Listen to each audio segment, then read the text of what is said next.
नमस्कार, स्वागत है आप सभी का लाइव सिटीज़ पर और मैं हूं आपके साथ ऋषा। तो दर्शकों, आज के इस वीडियो में हम बात करेंगे कि नवजात शिशु जो होते हैं उनके खान पान किस तरीके की होनी चाहिए, उन्हें कब हमें लिक्विड देना चाहिए, कब सॉलिड देना चाहिए, किस एज पे क्या स्टार्ट करना चाहिए। और इस टॉपिक पे बात करने के लिए हमारे साथ डॉक्टर समीक्षा शर्मा हैं, जो कि बिहार की जाने मानी पीडियाट्रिशियन है। स्वागत है मैम आपका। Thank you so much. तो मैम, आजकल हम लोग देखते हैं कि जब बच्चे होते हैं तो इस जी। चीज़ पे बहुत ही ज़्यादा कन्फ्यूज़न होती है कि बच्चे को कब पानी स्टार्ट करना चाहिए, कब दूध स्टार्ट करना चाहिए, कब तक माँ का दूध पिलाना चाहिए। तो मैं आपसे जानना चाहती हूँ कि किस महीने के बाद बच्चे को माँ का दूध छोड़ना चाहिए। देखिए, ये हर जगह हम लोग बहुत दिनों से बोल रहे हैं, गवर्नमेंट ऑफ इंडिया का भी यही प्रोग्राम हर जगह आया हुआ है कि mother's milk is the best choice for your baby. माँ का दूध से अच्छा कुछ भी नहीं होता है, क्योंकि वो जितना आपको प्रोटेक्शन देगा हर बीमारी के अगेंस्ट में, या जितना विटामिन मिनरल न्यूट्रिशन मिलेगा, वो कोई भी चीज़ में उसका कोई सप्लीमेंट नहीं है। तो फर्स्ट 6 मंथ्स आपको बस माँ का दूध पिलाना है। उसमें भी माँ को हम लोग तरीका भी सिखाते हैं पिलाने का, क्योंकि माँ के दूध में ही पानी और खाना दोनों है। माँ के आगे वाले दूध में, जिसको फोर मिल्क कहते हैं, उसमें उससे बच्चों की प्यास मिटती है, ठीक है, वो पानी जाता है। पीछे वाले दूध से, जिसको कि हाइंड मिल्क कहते हैं, उससे बच्चों की भूख मिटती है। तो एक बार में एक तरफ का दूध पिलाना है, फिर अगली बार में दूसरे तरफ का दूध पिलाना है। तो 6 मंथ्स तक बहुत लोग का मिसकंसेप्शन है कि नहीं, ऊपर से हम दूध पानी भी पिलाएंगे दूध के साथ साथ। तो माँ के दूध में ही पानी खाना दोनों होता है, तो उसमें आपको अलग से कुछ भी देने की ज़रूरत नहीं है। फर्स्ट 6 मंथ्स पे आप बस माँ का दूध दो। आफ्टर 6 मंथ्स आप सेमी सॉलिड फूड देना शुरू करो, ठीक है, खिचड़ी देना शुरू करो, दलिया देना शुरू करो, एप्पल प्यूरी, कुछ भी जो भी आपको लगे सेमी सॉलिड है, कोई भी फ्रूट्स का प्यूरी।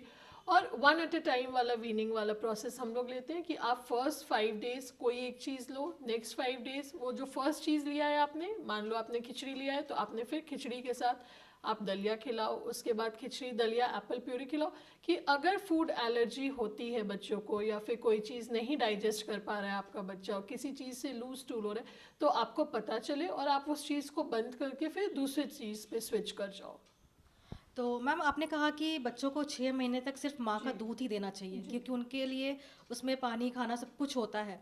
लेकिन अगर किसी कारण की वजह से माँ दूध नहीं पिला पा रही हो, मतलब कि अगर पर्याप्त मात्रा में दूध नहीं बन रहा है, तो ऐसे सिचुएशन में क्या करना चाहिए।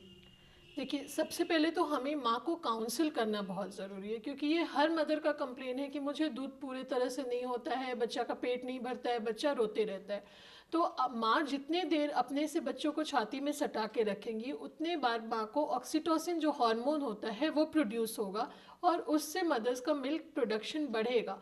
वो अपने पास नहीं रखेंगी और वो मान लो गाय का दूध या डब्बे का दूध देना शुरू कर देंगी, तो वैसे ही बच्चा को उनका हार्मोन लेवल बढ़ना बंद हो जाएगा, और उसके बाद उनका दूध प्रोडक्शन ऑटोमेटिकली घट जाएगा। तो फर्स्ट एंड फॉरमोस्ट हमें मदर को काउंसिल करना है कि नहीं, आपको दूध होगा, आपको अपने खाने पे ध्यान रखना है। मदर को अपना हाइड्रेशन, अपना पानी टाइम पे पीना, दूध टाइम पे पीना, जूस टाइम पे पीना है, कैल्शियम के टैबलेट्स खाने, आयरन के टैबलेट्स खाने, उनको एक बैलेंस डाइट, सारा विटामिन मिनरल के साथ बैलेंस डाइट लेना ज़रूरी है। और ये सब अगर वो करते हैं तो डेफिनेटली उन्हें दूध होगा, क्योंकि सबको होता है, उन्हें भी होगा। हाँ, अब उसके बाद भी अगर नहीं होता है, उसके बाद भी काफ़ी रिजिड हो जाते हैं मदर लोग, तो फिर हम डब्बे का दूध उसमें बोलते हैं कि ठीक है, फिर आप डब्बे का दूध दो। बट फिर भी आप काउंसलिंग करो, मदर को समझाओ, जितने बार मदर अपने छाती पे बच्चों को रखेंगी उतने बार उनको दूध प्रोडक्शन बढ़ेगा। अ, अगर ऐसा है कि माँ का दूध जो है, मतलब कि जो जी। माँ है, अगर उन्हें HIV है, हेपेटाइटिस है, RH फैक्टर पॉजिटिव है, तो वैसे सिचुएशन में उन्हें क्या करना चाहिए। गाय का दूध देना चाहिए या फिर मार्केट में जो पैकेज दूध आ रहे हैं वो सब देना सही है। क्या चीज़ सही होता है ऐसे में। देखिए, ये ही 2-3 कंडीशंस होते हैं, जैसे कि अगर HIV मदर पॉजिटिव है, या हेपेटाइटिस है, या ट्यूबरकुलोसिस है। जबकि ट्यूबरकुलोसिस में ऐसा नहीं होता है कि ब्रेस्ट मिल्क से ट्रांसफ़र होता है, या ये स्टडी कहीं भी नहीं है कि ब्रेस्ट मिल्क से ट्रांसफ़र हो रहा है। पर प्रिकॉशनरी हम लोग ट्यूबरकुलोसिस में अगर मदर को है और बहुत हाई कॉन्टैक्ट में बच्चे से नहीं रहे, तब फिर हम उन्हें उस वक्त डब्बे का दूध के लिए सजेस्ट करते हैं। और उसके बाद अगर HIV या HBS मतलब हेपेटाइटिस बी पॉजिटिव है, तो हम पहले बच्चों का जांच कर लेते हैं 3 महीने, 6 महीने, 9 महीने पे, उसके बाद हम वैसा डिसाइड करेंगे। पर वैसे स्पेशल सर्कमस्टांसेस पे हम डब्बे का दूध अलाउ करते हैं। तो 6 महीने के बाद, जैसे कि जब बच्चे को माँ का दूध पिलाना नहीं होता है और उसके बाद फिर कि वो सेमी सॉलिड्स खा सकते हैं, सॉलिड खा सकते हैं, खिचड़ी वगैरह, है ना। जी। तो क्या मीठा और नमक सॉल्ट और शुगर देना उस वक्त पे सही होता है? कि आजकल के बहुत ज़्यादा लोग कह रहे हैं कि सॉल्ट और शुगर 1 साल तक नहीं देना चाहिए। कुछ लोग कहते हैं कि 20-25 साल पहले तक तो सब बच्चे सब कुछ खाते थे, उस वक्त सब कुछ नॉर्मल होता था, तो ये किस हद तक सच है?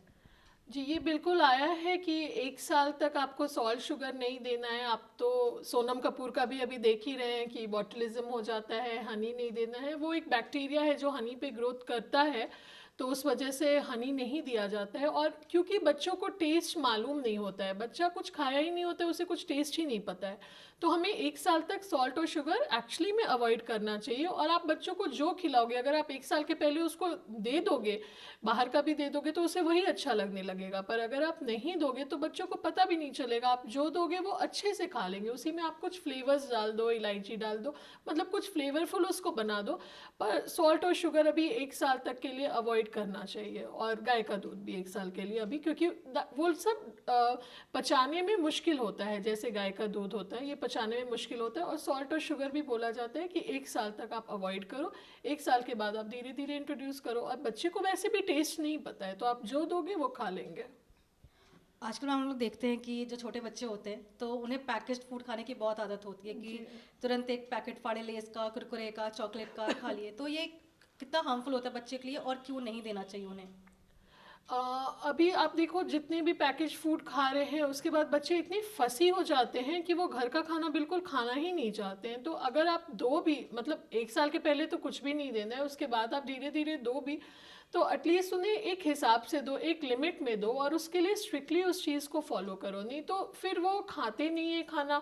उसके बाद उसके वजह से सारे पेरेंट्स लेके आते हैं कि हमारे बच्चे को कॉन्स्टिपेशन हो रहा है, क्योंकि बच्चा तो कुछ साग सब्जी फल आजकल के बच्चे खा ही नहीं रहे हैं, तो उनको फाइबर ही नहीं जा रहा है, वो बस पैकेज फूड खा रहे हैं। उसके वजह से कभी इन्फेक्शन लेके आते हैं, कभी डायरिया लेके आते हैं, कभी कब्जियत लेके आते हैं। आज पहले के बच्चे को कहाँ उतना कब्जियत होता था, अब तो आप देखोगे हर पेरेंट आएंगे कि हमारा बच्चा 4-4 दिन पे पॉटी करता है, 2-2 3-3 दिन पे पॉटी करता है। तो ये सारा पैकेज और जंक फूड का ही असर है। तो उसको आप दो, बच्चा है तो डेफिनेटली दो, पर उसको लिमिट करके दो कि वीक में 1 दिन देंगे, बहुत तो बहुत 2 दिन देंगे।